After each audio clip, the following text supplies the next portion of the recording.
This is a businessman. His business is organized crime. His products include gambling, narcotics, vice, loan sharking, stolen goods, labor racketeering, and goons for hire. Illegal gambling brings in his biggest profits, working capital to finance other criminal activities. Bribery and corruption of public officials, including some police officers, almost always accompany large-scale illegal gambling. The law enforcement officer must avoid any such involvement. Besides corrupting the community he is sworn to protect, involvement puts him in personal jeopardy from local statutes and from the Organized Crime Control Act of 1970. This provides federal penalties for public officials who conspire to obstruct enforcement of local laws against gambling. Besides protection, organized crime provides layoff service for bookmakers and numbers operators, two of the largest illegal gambling activities. This call comes from the office of a numbers operation.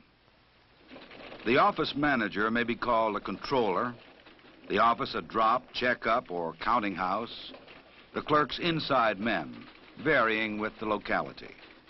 Here, numbers bets are received and tallied, necessary records kept. Numbers operations take bets on number groups, usually 3, in a given order. Digits are determined by drawing, as in policy and bolita, or by daily published figures such as pari-mutuel payoffs, treasury balances, or stock exchange action. A lookout guards the outer door to the numbers office.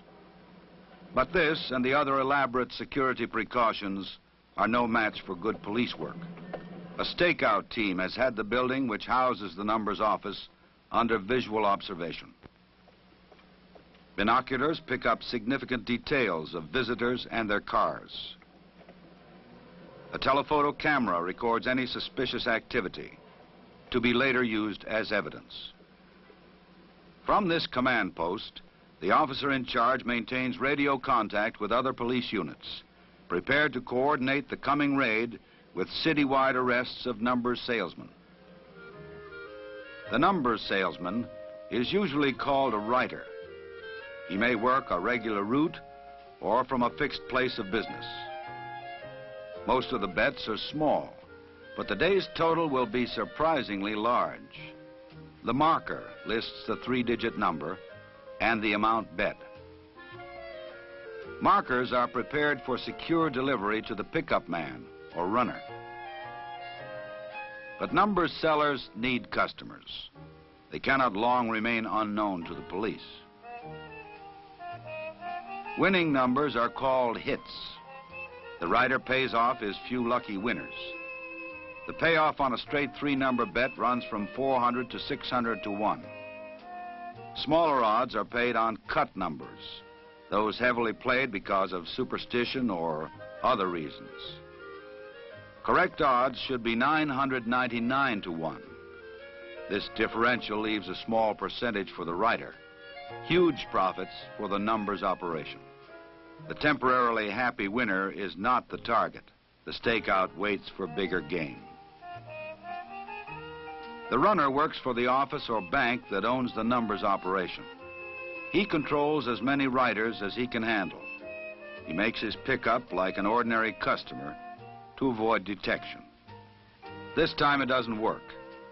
His departure is noted, and the command post watching the numbers office is alerted for his arrival.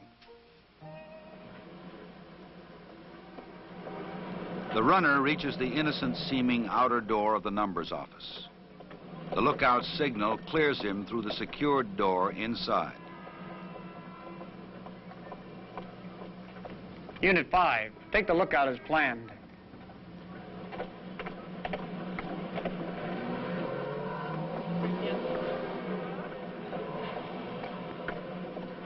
It is the last free action the lookout will make for some time.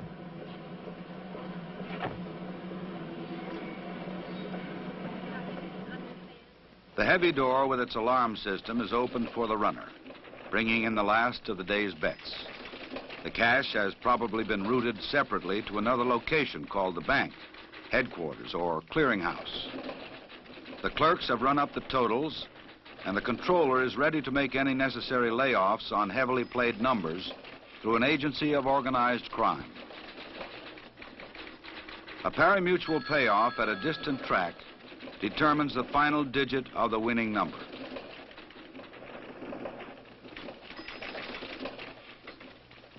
Unit 3, lookout neutralized. Move on in.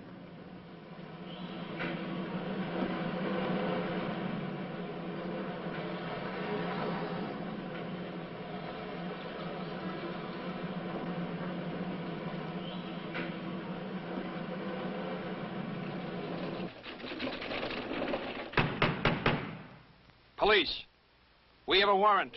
Open up.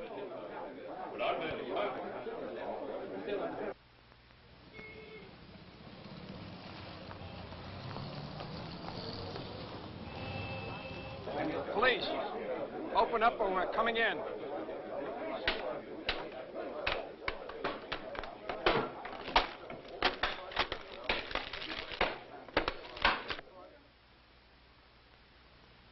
Judicial approval may authorize immediate entry without waiting for permission. Know what method of entry is authorized in your case. All surveillance units, proceed with pre-planned arrests.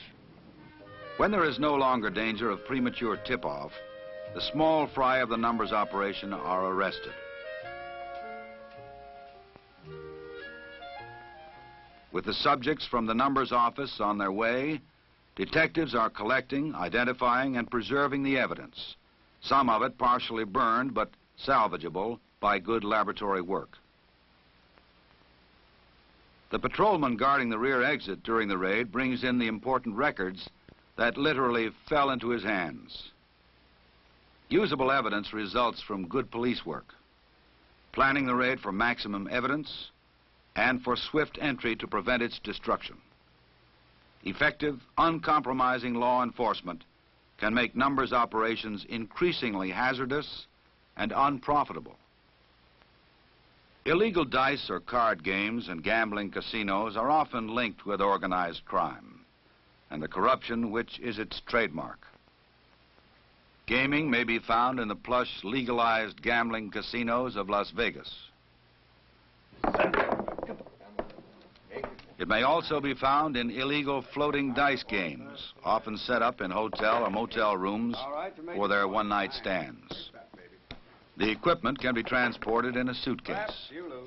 Every part of it, from the layout to the dice, is suspect. So are the operator and his assistant. Some players are regulars, informed of the floating location. Many are transients, looking for action, and are easy to cheat safely. To find these marks, the operator uses steerers, taxi drivers, bartenders, bellmen. This driver is kept posted on the game location and will get a fee or percentage for the apparently half-drunk, well-heeled sucker he brings to the scene of the action. A Confederate keeps watch in a separate room, ready to signal an alarm. He may also double as strong-arm man in case a loser starts trouble. It is to the lookout's room that the steerer has sent his passenger. To the cold and experienced eye of the lookout, this half-drunk sucker looks ripe for picking.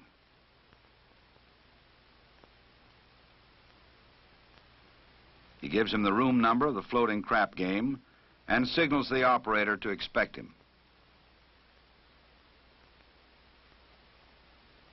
This time they have the wrong sucker, a suddenly sober undercover detective. His concealed mic gets word to the team waiting below. Unit 5, this is T1. The lookout in 514 has an alarm buzzer in the door frame. I'm proceeding to the game in 519. Monitor me and execute the plan when gambling is established.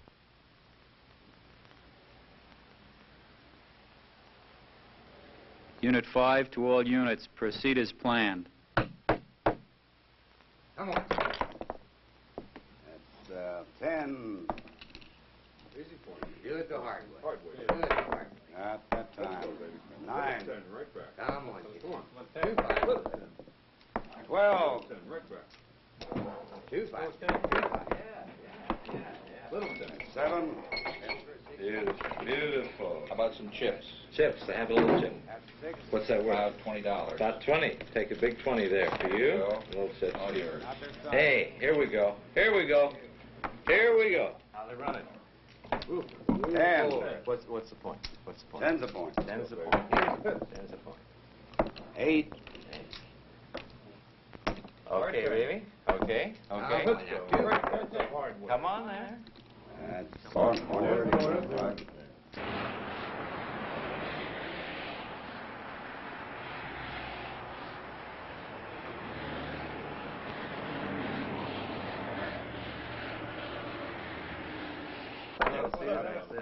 Low 6. All right, I think the man. Statutes concerning players in an illegal game vary from jurisdiction to jurisdiction. Okay. Okay. Give me the dice. Give me the dice. Next shooter. Let me get this. Place your bets. All right. Let's go, Rick. There we go. Nothing to just freeze. Come on. Police, freeze. Put your There's hands no on the question table. anywhere about the arrest of the operator and his confederates.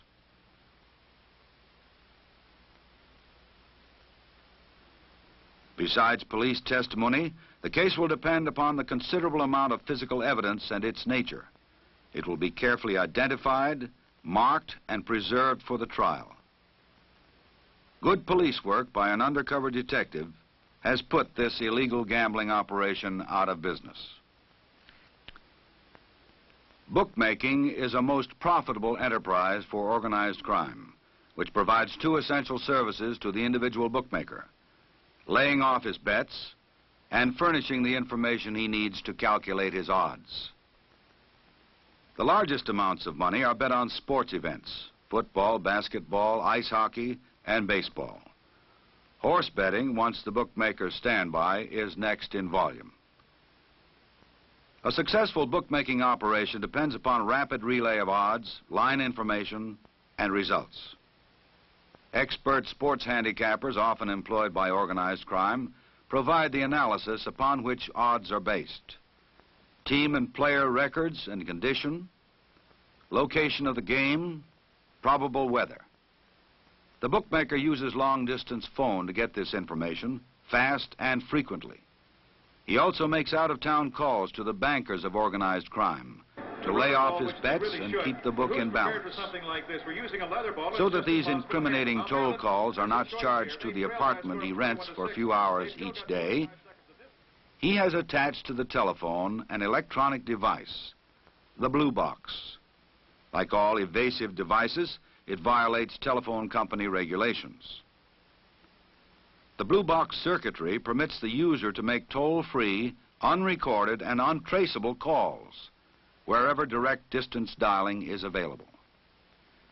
Through the blue box phone, the bookmaker gets the latest point spreads on the college games he is booking.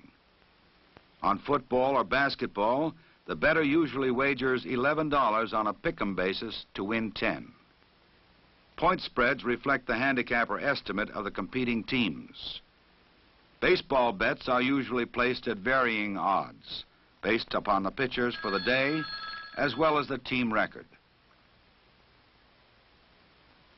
To receive the incoming calls from bettors on which his livelihood depends, the bookmaker relies on several devices which may keep his location or private phone secret.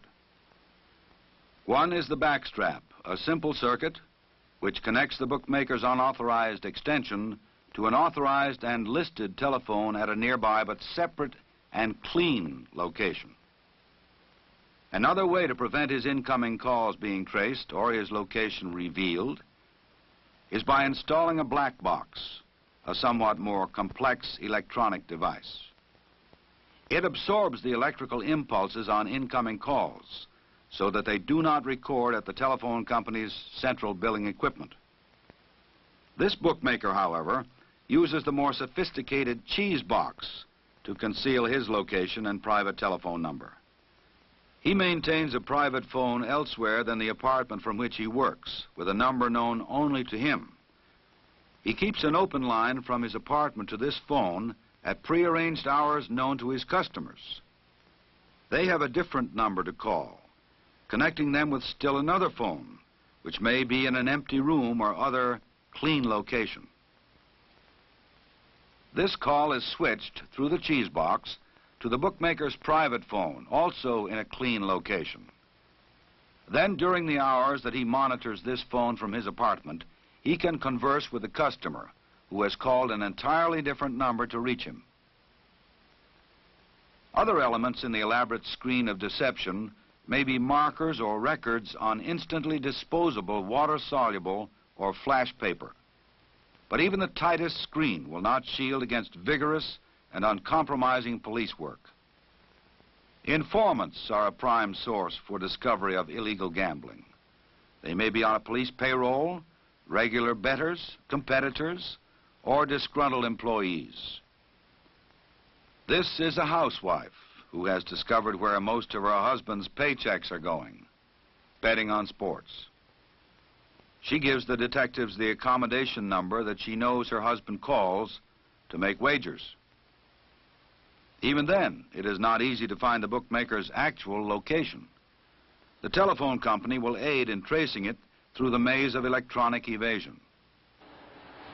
Having located the apartment that the bookmaker works from a few hours each day, they keep it under surveillance. They learn the daily routine and plan for a legal yet fast entry when the action is heaviest, evidence most plentiful. The bookmaker is off the cheese box open line. With all bets in for that day, he finds that to balance his book and ensure a profit, he must lay off some heavily played teams. It is time to call the bookmaker's bookmaker, almost always an agent of organized crime. Layoff is big business. Without it, few bookmakers could operate. His heavy work over, he waits expectantly for delivery of his daily sandwich.